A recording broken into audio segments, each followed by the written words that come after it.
In fact, there are tweets saying this, that because the right has no real argument against Antifa, they have to stage a hoax making it look like Antifa are pedophiles. How's it going, everybody? Today I've got 3 criticisms for you.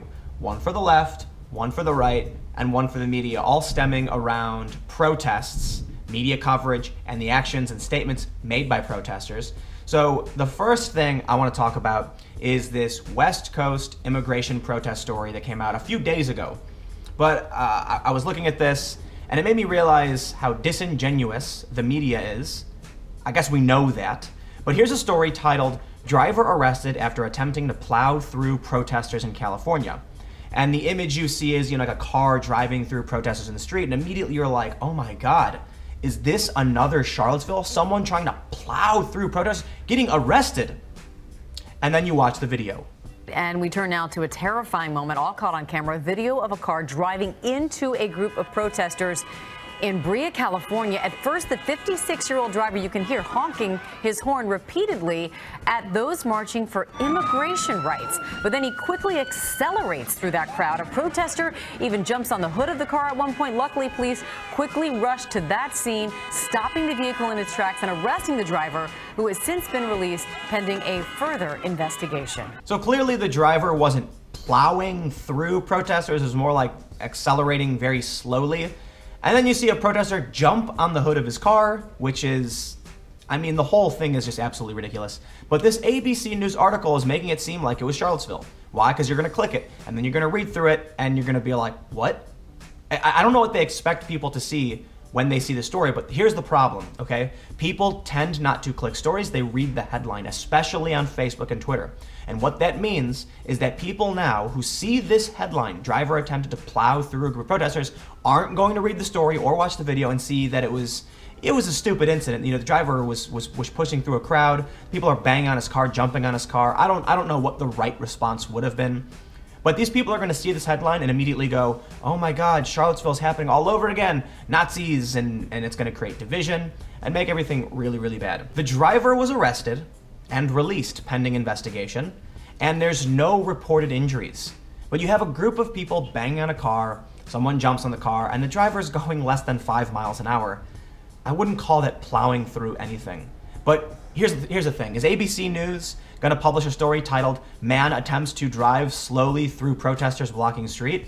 No, because no one's going to click that. And even in this story, they bring up Heather Heyer and Charlottesville, as if this guy was doing anything similar to what happened in Charlottesville. It was a guy slowly inching through a protest. But in talking about escalation and divisiveness, I now want to move over to something that happened in New York during the Mike Cernovich protest. A banner was carried leading the march that seemed to bash white supremacy, bash Mike Cernovich, and call for no pedo bashing with the NAMBLA logo on the bottom, and that's the North American Man-Boy Love Association. So I first tweeted about this because, look, whether or not this is fake or real, there are people marching behind it, just not paying attention. And there's a lot of criticisms. Paul Joseph Watson put out a video where he said it doesn't matter if it's real or fake, because if it's real, then you've got Antifa supporting pedophiles, and if it's fake, you've got people marching behind banners that they don't even know, they don't even know what the banners say. But I disagree with this. So first, let me address the fact that the banner is likely a hoax. Okay, so when I first saw this, my immediate assumption was that the people carrying it were Antifa, but it's possible now, at least some people are reporting, or I should say, people are speculating, that Jack Posobiec may have purchased the banner and gotten some people to perpetrate this hoax. According to Antifa and some other journalists, these people carrying the banner were chased off almost immediately. So let me just say, yes, I do have some criticism for protesters that are willing to stand behind a banner they didn't read, but at the same time, this doesn't show that Antifa is supporting deplorable groups or that Antifa themselves are pedophiles. It simply shows that there's an exploitable vector among protest. A crowd that large isn't going to be able to read every banner and every sign, and this is a problem. Because what ends up happening at some of these other protests on the right, you see swastika symbols, you see white nationalist symbols, and there's nothing that the average protester can do. Both sides are susceptible to this attack. So does this prove anything and do anything? No. Does it make things worse? Yes. Because the left knows that Antifa isn't supporting pedophiles. Yes, there have been news articles from left-wing outlets that are sympathetic for sure, but the average person isn't going to march behind a banner supporting these people. So what ends up happening now, the left and journalists are going to report the right wing doesn't have a leg to stand on, so they do things like this. In fact, there are tweets saying this, that because the right has no real argument against Antifa, they have to stage a hoax, making it look like Antifa are pedophiles.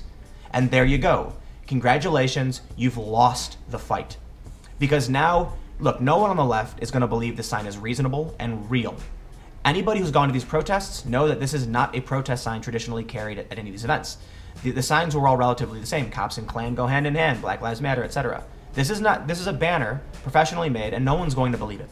So when the average person on the left sees this, it's going to create division, and people are going to bunker down on their sides, making the problem worse. What I can say is that although I cannot confirm 100%, I have reached out to a few people, and I believe it is extremely likely that this was a hoax perpetrated by Jack Posobiec. I am not saying he did it. There are a few people who have alluded without confirming. So my personal opinion on it is not confirmed hoax. I don't think we'll be able to confirm it unless someone comes out and admits to doing it. But based on a few statements from some people, it is more likely than not, it is actually very likely, this was a hoax carried out by Jack Posobiec.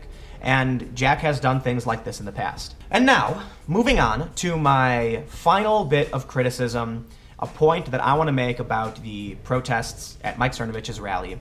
Has to do with a few different moments throughout the video that I published. So if you didn't, it's kind of long. I don't know if you're into watching it, but you can watch the series of events that takes place. You can see, people being kicked out, being called fascists, and they're not allowed to film. And then you can see I get mobbed by Antifa. The whole thing is just absolutely ridiculous. But I was able to get a statement from Mike. Now, what I want to point out is that in the beginning of the video, and I included this because, it's what happened, you have these activists flat out say, you are in Harlem, you're not from here, and you need to leave, something along those lines. And this guy then says, God, I don't even want to quote the guy, but he says, you're in Harlem, do you want to get jumped by a black person?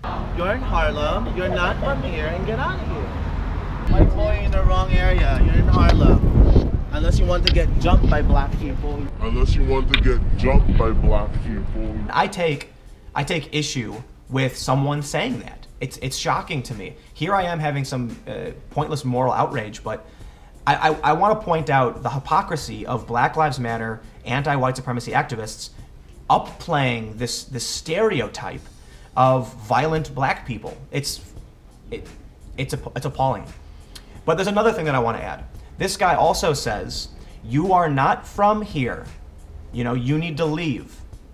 These are people who in their rally talked about open borders and how people should have freedom of movement. In fact, during the protest, a woman said that she was banned from this country and came back anyway, and they clapped and cheered for her. Yet when somebody who's actually an American citizen wants to go to a neighborhood in New York City, the response, at least from a group of protesters, not the entire group, but a small group, is, you are not from Harlem, you need to leave, and then they tack on, do you want to get jumped by a black person? I don't think any of you are going to be surprised at the hypocrisy. I don't think this is shocking news to anybody. We've got the media overhyping something that's mostly a non-story. People aren't going to read it, and then they're going to think the world is ending. You've got fake signs, presumably fake signs, talking about Antifa supporting pedophiles. It's just not true. Okay, it's just likely not true. Again, can't confirm 100%, but beyond a reasonable doubt, in my opinion, it's a hoax. And then you've got these activists claiming to be for freedom of movement and claiming to be anti-racist, being racist and denying freedom of movement. When you look at these protests on the left, when you look at the media, when you look at the fake sign, which is presumably a right-wing hoax, it's just about people empowering themselves. What does the ABC News headline get them? It gets them clicks. It makes their organization powerful.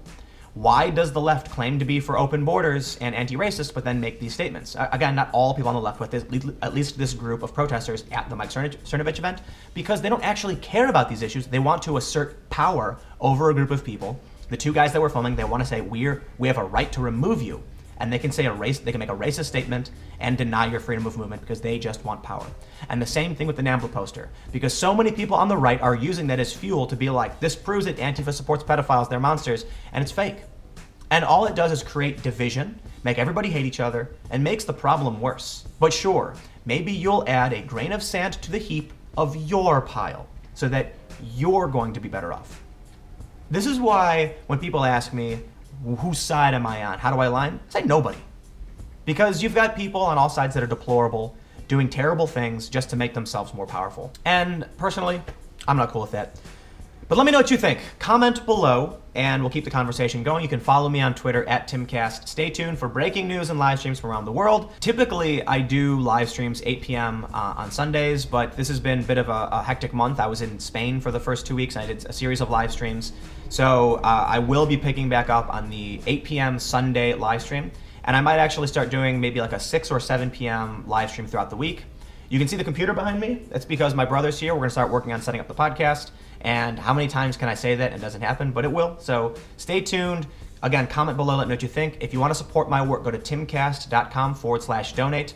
Give whatever you'd like or give nothing at all. My videos are always free and available every day at 4 p.m. But when you support me, you help me do the work that I do. And it's not just this sitting here.